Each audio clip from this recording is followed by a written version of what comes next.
आज हम देख रहे हैं कि पाकिस्तान समेत दुनिया भर में यौम यकजहती कश्मीर मनाया जा रहा है। मोदी सरकार ने कश्मीरियों पर जुल्म की हर हद पार कर दी है।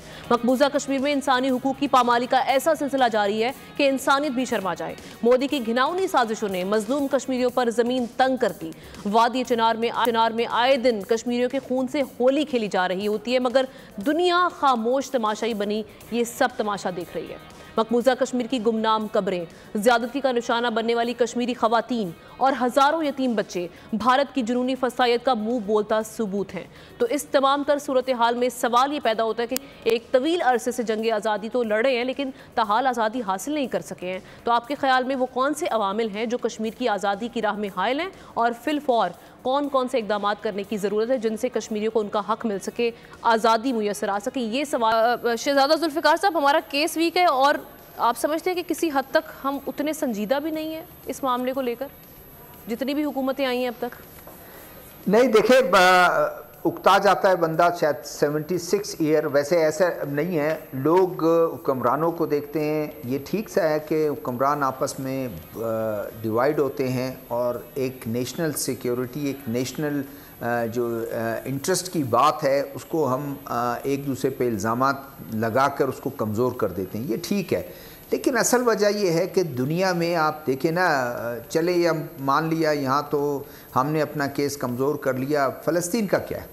देखें ना, दुनिया में फ़लस्तीन भी एक ऐसा इशू है और ईस्ट तैमूर का मसला हल भी हो गया, वहाँ उन ताकतों का अपना इंटरेस्ट भी था।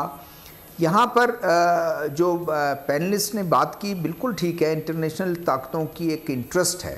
और दूसरा उन्होंने इशारतन कहा डॉक्टर दानिश साहब ने, देखिए बात यह है कि अभी तो उसको चाइना के ख़िलाफ़ सपोर्ट करके खड़ा किया जा रहा है कि पहले इस तरह इंटरेस्ट उनका नहीं था वेस्टर्न ताकतों का और बड़ी ताकतों का।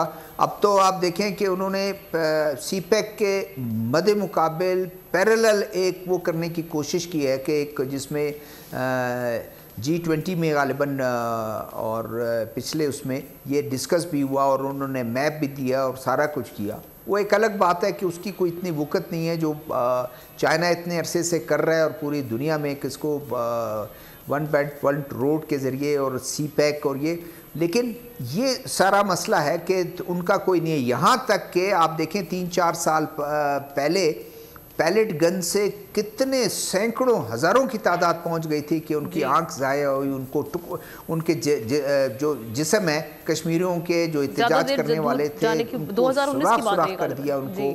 उसके बावजूद एक यूएन का जो है वो ऑब्जर्वर तक नहीं गया। एक लेटर लिखा यूएन ने, ह्यूमन राइट्स जो उनकी वो थी कमेटी थी, उनको भी उसने हवा में उड़ा दिया और फिर किसी ने कुछ को तवज्जो नहीं दी। पाकिस्तान हर फोरम पर उठाता रहा है।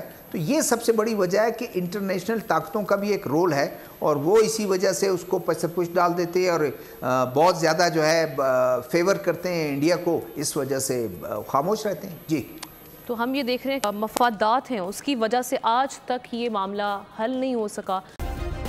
सब्सक्राइब करें और बेल दबाएं ताकि कोई खबर रह न जाए।